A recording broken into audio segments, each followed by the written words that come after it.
News axis में आपका स्वागत है। दोस्तों, आपसे कुछ कहना चाहता हूँ। स्वतंत्र और निष्पक्ष मीडिया को आपके सहयोग की ज़रूरत है। आपका छोटा सा सहयोग सच की आवाज़ को मजबूत बना सकता है। इसे जीवित रखने के लिए अपना समर्थन दें और स्क्रीन पर दिखाई दे रहे QR कोड या मोबाइल नंबर के ज़रिए जो भी हो सके हमें आर्थिक सहयोग करें। आइए अब खबर की तरफ चलते हैं।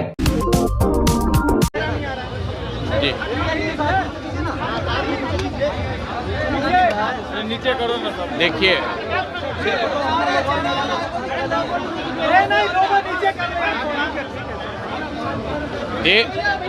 देश भर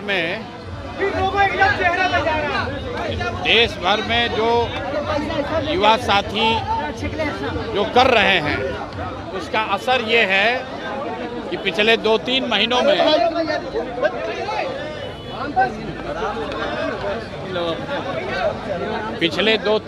में आप देश में लोकतंत्र की ताकत को देख रहे हैं। इसी बिहार में पिछले 3-4 वर्षों में जितनी बार कोई प्रदर्शन करने आया हो, चाहे समाज का कोई भी वर्ग हो, सब पर लाठी चली है।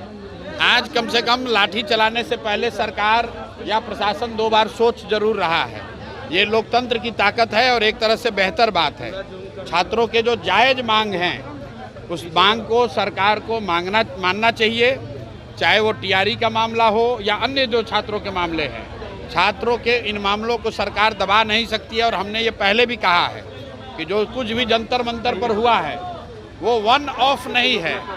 जो यहाँ पर शिक्षा व्यवस्था पूरे देश में शिक्षा का जो प्राइवेटाइजेशन हुआ है, कोचिंग संस्थाओं के जरिए व्यवसायीकरण हुआ है, उसके माध्यम से जो पेपर लीक हो रहा है और जो बड़े पैमाने पर बेरोजगारी है, इन तीनों 4 चीज़ों को अगर आप जोड़ेंगे तो युवाओं में एक बहुत बड़ा वर्ग है जो आज की व्यवस्था से खुश नहीं है। और अगर सरकार उनकी बातों पर गंभीरता से ध्यान नहीं करती है, कोर्स करेक्शन नहीं करती है, तो सड़कों पर छात्रों के आंदोलन आपको और आगे देखने को मिलेंगे। शिक्षा मंत्री तेजस्वी यादव को कह रहे हैं पहले 10वीं पास कर ले। जो लोग मुझे खोज रहे हैं तो हम तो यहीं पटना में ही हैं, रोज यहीं पर घूम रहे हैं। सर, किसानों ने भी आज आंदोलन किया है।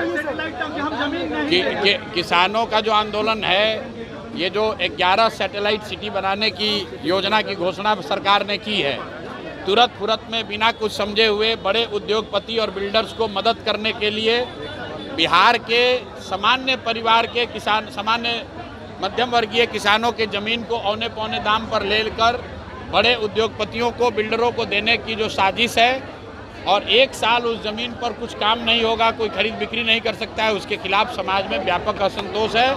और ये हम जब ये सरकार कानून लेकर आई थी उस दिन से हम लोग कह रहे हैं कि ये बिहार में संभव ही नहीं है, सरकार इसको नहीं कर पाएगी, समाज में इससे असंतोष बढ़ेगा और बड़े पैमाने पर इस पर आंदोलन होगा। सरकार के लिए संभव नहीं है कि हजारों एकड़ ज़मीन क्रॉस बिहार 11 बड़े शहरों के इर्द गिर्द इतनी महंगी ज़मीन, आपके पास सैलरी देने का पैसा नहीं, आप इतना ज़मीन एक्वायर कैसे करेंगे? और एक्वायर करेंगे तो किसानों को, भूमि धारकों को उनका मुआवजा मिलना चाहिए। ये कहने से कि ज़मीन का रीडेवलपमेंट करके आपको वापस दे देंगे, उससे ज़मीन का भाव बढ़ जाएगा, ये आर्गुमेंट पर कोई ज़मीन अपना देने वाला नहीं है। शिक्षा मंत्री ने बयान दिया है कि तेजस्वी पहले 10वीं पास कर ले, उसके बाद शिक्षा पे वो सुझाव देंगे बिहार सरकार। ठीक बात है।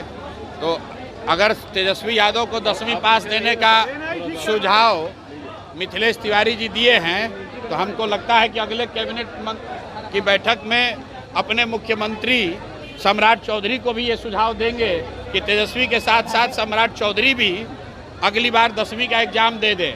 मैं तो बिहार की जनता की ओर से, पढ़े लिखे युवाओं की ओर से, उन सारे लोग की ओर से आग्रह करूंगा कि यहाँ के नेता मुख्यमंत्री सम्राट चौधरी और विपक्ष के नेता तेजस्वी यादव, दोनों आदमी अगली बार मैट्रिक का एग्ज़ाम देकर पास हो जाए, ताकि यहाँ के लोगों का विश्वास हो कि भाई इनको ये मैट्रिक भी पास अपने दम पर कर सकते हैं। दोनों को अगली बार मैट्रिक का परीक्षा देना चाहिए। ऐसी और खबरों के लिए हमारे चैनल को सब्सक्राइब करें और यह खबर कैसी लगी हमें कमेंट करके अवश्य बताएं।